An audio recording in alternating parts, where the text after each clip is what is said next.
What's up, gamers? Have you ever played a Pokemon game and thought, man, I sure wish that I could shoot this Beedoo with a musket? Or maybe you've played ARK and thought, geez, I wish it didn't take 17 years to tame a dinosaur and actually have fun.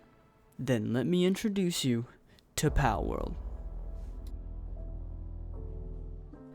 So today, we're going to be starting a brand new world with the most wonderful and creative name, Paltopia, I guess.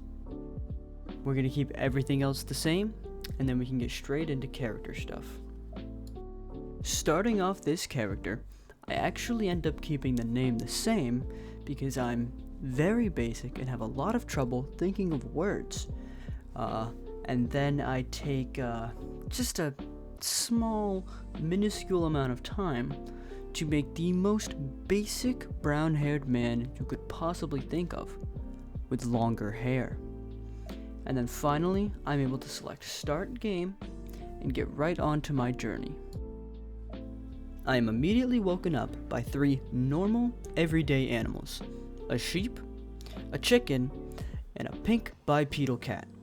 Seeing the skip button in the bottom right, I contemplate, but ultimately decide not to use it. The towers are the key. The tree holds the secret. I'm sure someone could make a 9/11 joke out of that.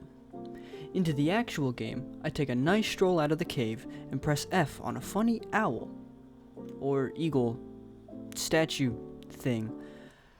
Walk a little forward, and to my left, I actually see another pink bipedal cat. And like anyone else who would see one of these, I instinctually run over and clock it in the head a few times, swiftly dodging its powerful strikes. And after a few more swings, it's down, and I'm rewarded with a level up. This brings us into the technology tree, very reminiscent of ARK, and with the first 7 points, you are actually able to get the entire first section, so that makes the decision a lot easier. After grabbing those, I decide to finally look at the tutorial and follow that. Boring, I know. Pick up fallen branches, run around a little, hear some fun music, and then get attacked by another cat. And finally, make the primitive workbench. After building the workbench, I realized that I never used the upgrade point provided with my level up, so I put it into the only important stat, stamina, so that I can hit things for longer. Now, it's finally time to get into the actual survival.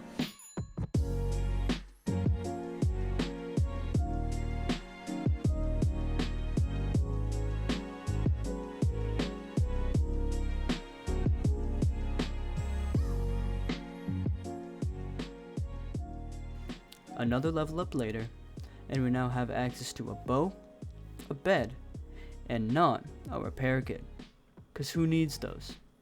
Plus, more stamina. Moving on ahead, I find a shiny blue rock, which drops me Paldium fragments, and now it's finally time to get into the Pokemon part of this game. And for no reason other than pure joy, I decided to beat up a Lamball and put him in this cool ball called the Palsphere. With a 100% catch rate, it's a hard-fought battle, for the Lamball mostly. After catching him, I send him out, only to realize that he actually goes right to work making the rest of my Pal Balls. What a hard worker. I definitely plan to keep this guy around. Now I collect a few more materials, craft a bow, make some arrows, and I'm finally ready to shoot some unsuspecting house pets. Startling some chickens awake on accident, I move past them because they belong in the wild, and set my sights on the weird cats ahead, only to get sidetracked by an owl named Hoocrates. It only takes a few shots, because the bow is obviously the best weapon in this game, and just as I successfully capture him, he calls upon his friends for backup. So unfortunately for them, I had to take them out, rewarding me with yet another level up. I finally look out and get a good lay of the land, only to see a weird looking tower off in the distance. I plan to wait to check it out, as I really want to build a house first. I continue my journey through the grassy lands ahead of me by catching a chicken and a pink-haired thing. I level up, mine stone, more stamina, make arrows with my lamb friend, a lot of arrows, and then, wait, what's that?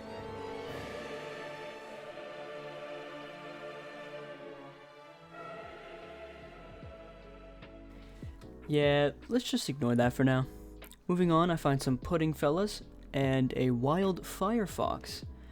Unfortunately for him, I use Opera GX, so I actually had to put him in the ball. Further downhill, I find a shiny Eevee and my second funky statue. Here, I find my first NPC, Skilled Islander. He says he has high hopes for me and gives me 5 Paldium fragments.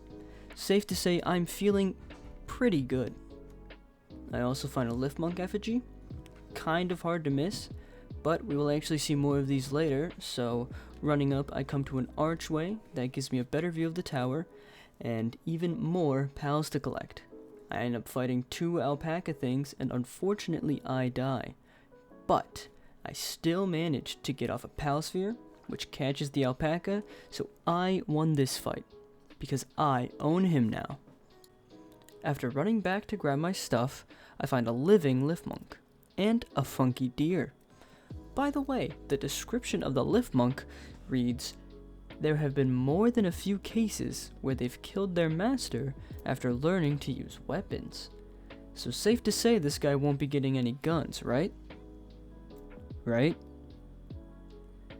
Now, the hardest fight so far, I take on the deer. This guy can basically two-shot me, so I just have to be strategic and outmaneuver him, and... oh, I caught him on the first try. Anyway, climb a tower, find another green guy. Also, I find a lore journal.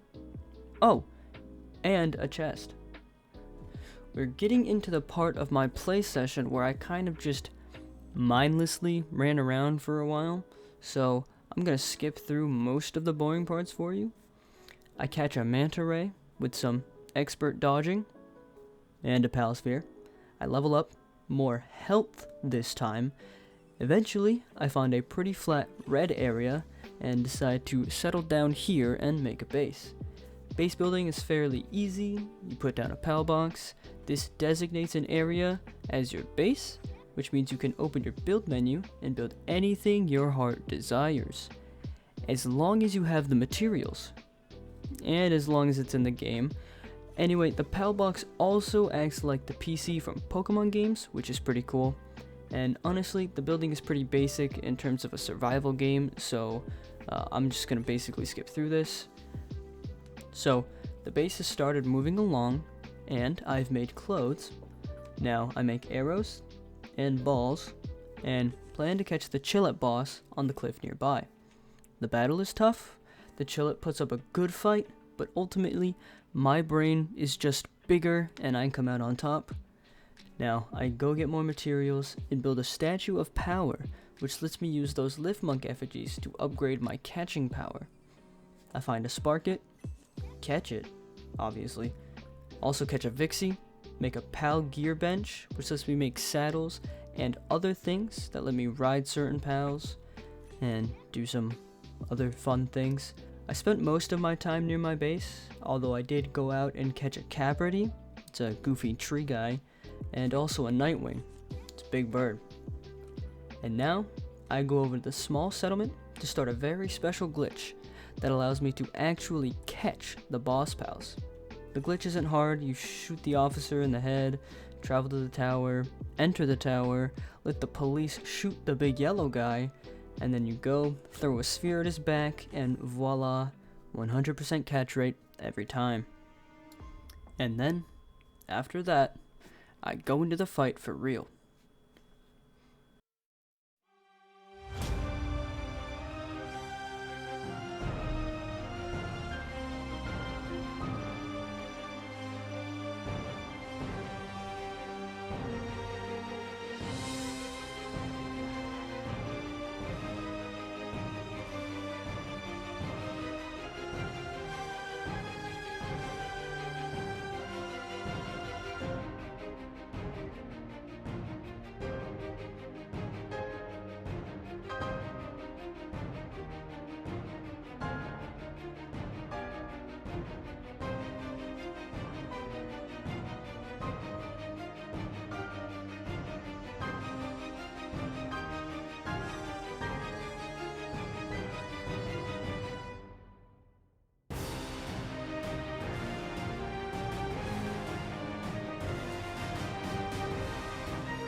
and in just a little over 7 minutes, I managed to take down the boss with a swift axe strike as I ran out of arrows.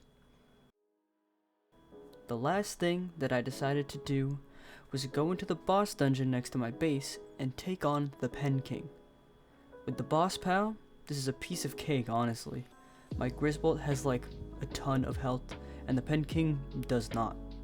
Unfortunately, I had to kill him because I forgot to make more spheres. But, oh well. I hatched one of these guys from an egg, but we'll get into that next time. And with that comes the end of the video. I just want to thank you all for watching, and for over 600 views on my World of Warcraft mounts video. It absolutely blows my mind. This honestly didn't take that long to make, just a lot of fun to edit. The game has been incredibly fun. Palworld has really captivated my attention this last couple days. Other than that, expect the next video to be the continuation of my World of Warcraft mounts series, and not to give too much away, but it is riddle time. So thanks again, and I will see you guys in the next one.